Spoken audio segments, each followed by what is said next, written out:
Maritime Made on Eastlink is presented by Nova Scotia Business Inc., helping companies large and small grow through export. At Compass Distillers in the heart of Halifax, Nova Scotia, they're making high-quality, small-batch spirits and bitters that are getting lots of attention. Using local grain and unique wild plants, they're creating internationally award-winning gin. We focus on producing craft spirits that are authentically made from Nova Scotian grain and Nova Scotian agricultural products as much as possible.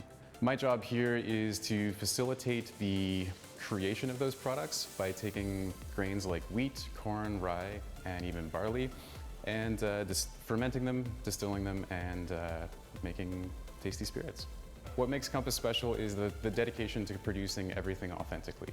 We don't buy or repackage or resell anything that we didn't actually make 100% in this space. The process of making gin begins with a load of Nova Scotian grain, in this case, wheat. The grain is lifted into position over the mill. The mill grinds the grain into the texture of a coarse flour. It's then fed up through a pipe and fed back down into the mash tun. The mash tun is a large steam vessel where precisely controlled heating and cooling will take place. Each batch of gin requires 2 full runs of the mash tun. Each run uses 500 kilograms of grain. While the mash tun is filling, hot steam is being circulated inside the jacket of the vessel. The ground grain is mixed with water. Compass Distillers has an on-site reverse osmosis water system to purify their water supply for the distilling process. The mash tun must first reach sanitation temperature. Then the temperature is controlled to different levels throughout the process.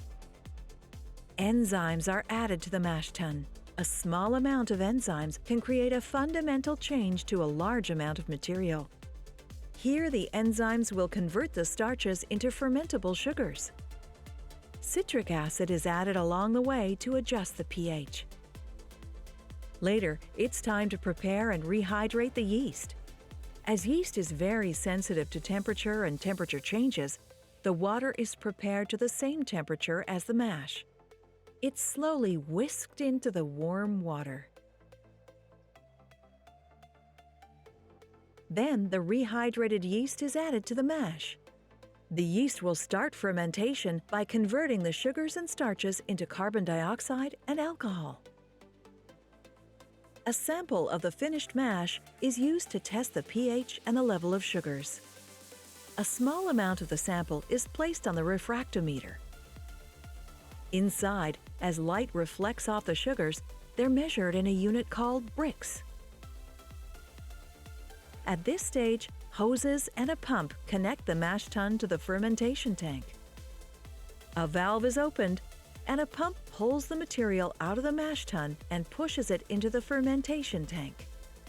The fermentation tank will be held at about 22 degrees for 5 days.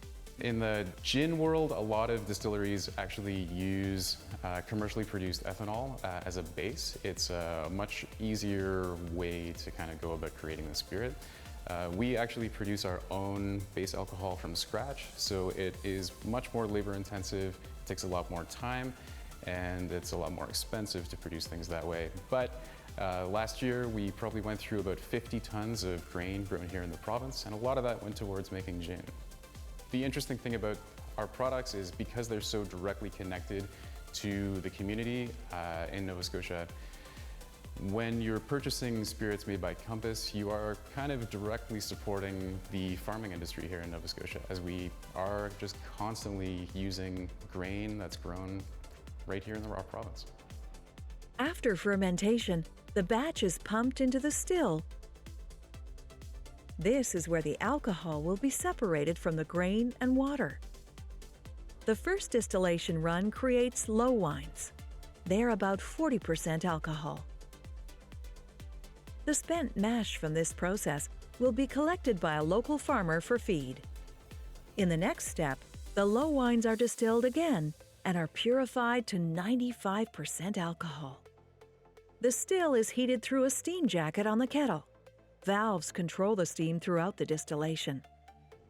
Alcohol boils at a lower temperature than water, so inside the still, the alcohol vapors separate from the water and move through columns, eventually cooling down and condensing back into liquid. The finished distillate collects in this dome, known as a spirit safe.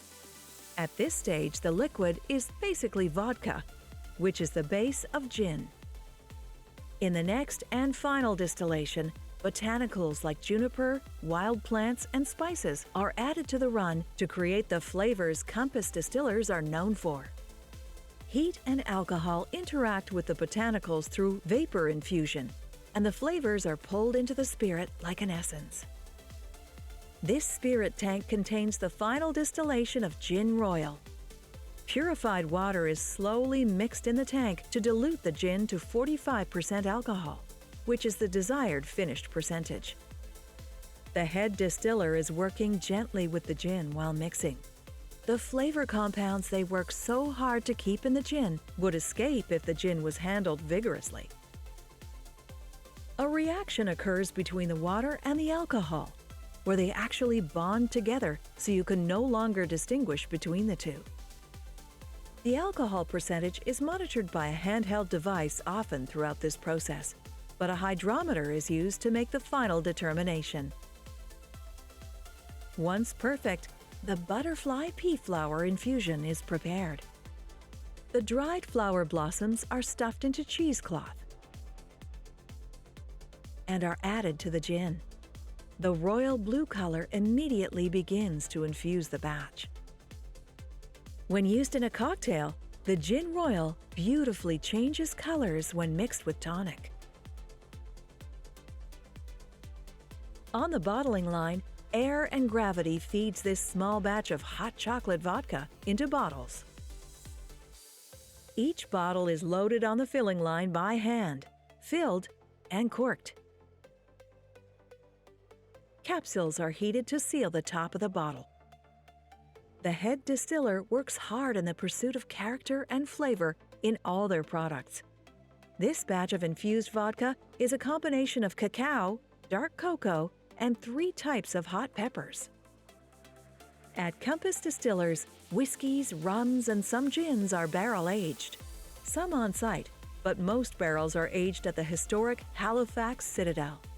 The head distiller tests and tastes each barrel throughout the aging process, determining the character of each barrel.